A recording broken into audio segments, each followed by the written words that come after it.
지금 이 시각 여러분들이 주목하는 뉴스 만나보겠습니다. 지난해 끼임 사고로 20대 여성 근로자가 숨진 SPC 계열 제빵 공장에서 또다시 끼임 사고가 발생했습니다.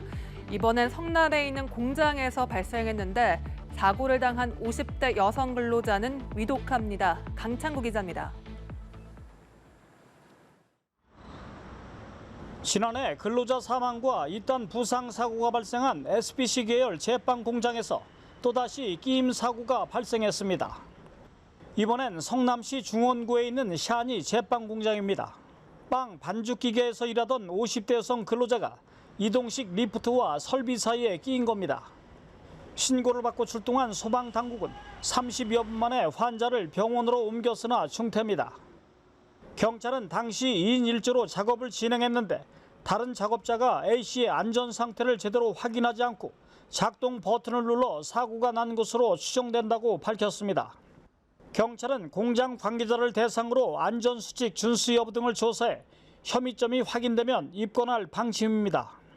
회사 측은 사고 직후 생산 라인 가동을 전면 중단했고 입장문을 통해 정확한 사고 원인 규명을 위한 조사에 성실한 자세로 임하겠다고 밝혔습니다. 이 공장에서는 지난 7월과 지난해 10월에도 손가락 끼임 사고가 잇따라 발생해 작업자들이 다친 것으로 전해졌습니다. 또 지난해 10월 같은 계열의 평택 SPL 제빵 공장에서 20대 여성 근로자 B씨가 소스 교반기를 가동하던 중 끼임 사고로 숨졌습니다. 당시 B씨는 2인 1조로 해야 하는 근무를 혼자 했고 안전장치도 없어 그대로 기계에 빨려 들어간 것으로 조사됐습니다. 경찰은 안전관리 의무 소홀 등의 책임을 물어 강동석 SPL 대표이사 등 공장 관계자 5명을 업무상 과실치사 혐의로 입건해 검찰에 송치했습니다. 연합뉴스TV 강창호입니다. 북한 해커 집단이 러시아 주요 미사일 제조업체의 방화벽을 비밀리에 뚫은 사실이 뒤늦게 확인됐습니다.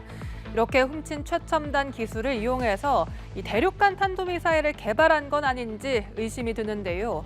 실제로 북한이 작년 3월 시험 발사한 ICBM 이 화성 17형은 당시 NPO 마쉬의 액체 연료 ICBM과 닮은 꼴이란 얘기가 돌았습니다. 보도에 김지선 기자입니다. 극초음속 미사일과 위성기술, 차세대 탄도탄 등 첨단 무기 개발을 주도하고 있는 러시아 방산업체 NPO 마쉬. 러시아군이 사용 중인 초음속 순항 미사일 P-800 오닉스가 대표적인 제품으로 최근엔 극초음속 미사일 치르콘을 내놔 주목받았습니다. 로이터 통신은 북한 정부와 연계된 사이버 첩보팀이 이 회사 시스템에 침투하는 백도어를 몰래 설치한 사실을 알아냈다고 전했습니다. 모스크바 교외 소도시 레우토프에 위치한 이 회사의 로켓 설계 부서가 타깃이 됐습니다. 해커들은 2021년 말부터 이듬해 5월까지 잠입했는데 이 기간 북한 탄도미사일 프로그램에 큰 진전이 있었다는 분석입니다. 한 보안 전문가는 해커들이 회사 내부 이메일을 읽고 네트워크를 오가며 자료를 추출할 수 있었던 것으로 봤습니다. 최신 무기와 관련한 정보를 빼내 바로 베끼진 못하더라도 참조만으로도 상당한 성과를 얻게 된다는 게 전문가들의 지적입니다. 실제로 북한이 작년 3월 시험 발사한 ICBM 화성 17형은 당시 NPO 마쉬의 액체 연료 ICBM과 닮은 꼴이라는 얘기가 돌았습니다. 이 회사의 엠프라 기술을 적용하면 액체 연료 미사일도 고체 연료 미사일과 마찬가지로 신속 발사가 가능해집니다.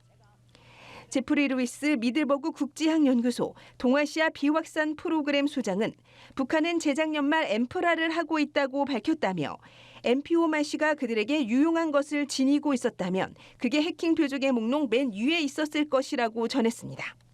즉 북한 해커 침입과 연료 엠프라 성공이 비슷한 시점에 이뤄진 것은 결코 우연이라고 보기 어렵다는 설명입니다. 연합뉴스 김지선입니다. 6월 경상수지가 2달 연속 흑자를 기록했습니다. 수출보다 수입이 더 크게 줄면서 나타난 불황형 흑자와 배당 수입 증가 영향이었는데요.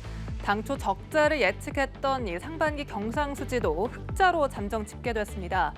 한국은행은 7월에도 경상수지가 흑자 흐름을 이어갈 것으로 보인다면서도 국제 유가 흐름 등 불확실성은 남아있다 진단합니다. 박지윤 기자입니다. 6월 경상수지는 58억 7천만 달러, 2달 연속 흑자였습니다. 경상수지 대부분을 차지하는 상품 수지에서 수출은 석유, 반도체, 화공품을 중심으로 10개월째 전년 동월 대비 감소세를 이어갔습니다. 하지만 원자재값 하락에 수입이 더 크게 줄어 전체 상품 수지는 40억 달러 가까이 흑자였습니다. 이른바 불황형 흑자인 겁니다. 한편 기업들이 해외에서 받은 배당 소득도 5월 9억 달러에서 42억 3천만 달러로 급증했는데 해외 배당 소득 이중과세를 없앤 개정 법인세법 영향으로 풀이됩니다. 이에 따라 우리 국민들이 해외에서 받은 투자소득, 임금 등에서 외국인이 국내에서 받아간 투자소득, 임금 등을 뺀 본원소득 수지는 48억 5천만 달러 흑자였습니다. 그 결과 적자가 전망됐던 상반기 경상수지는 24억 4천만 달러 흑자로 잠정 집계됐습니다. 지난 1월 사상 최대의 적자를 기록한 영향으로 흑자 규모가 전년 상반기와 하반기에 비해 축소되었으나 상반기 경상수지 적자를 나타낼 것으로 전망했던 점을 감안하면 양호한 실적을 해외로 나가는 여행객이 늘어난 영향으로 서비스 수지는 26억 1천만 달러 적자를 기록했는데 5월보다 적자 폭이 확대됐습니다.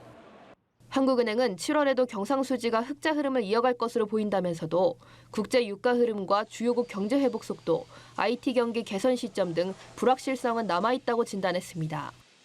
연합뉴스TV 박지훈입니다. 계속되는 불볕더위에 지치는 건 사람만이 아닌 것 같습니다. 이 서늘한 곳을 찾아 이동하려는 뱀이 도심에서 잇따라 발견되고 있고 벌들은 이때다 싶어 왕성하게 번식하면서 관련 신고가 끊이질 않고 있는데요. 벌들은 다음 달까지 기승을 부릴 것으로 예상돼 각별한 주의가 요구됩니다. 이상현 기자입니다. 자동차 보닛을 여니 커다란 구렁이가 모습을 드러냅니다.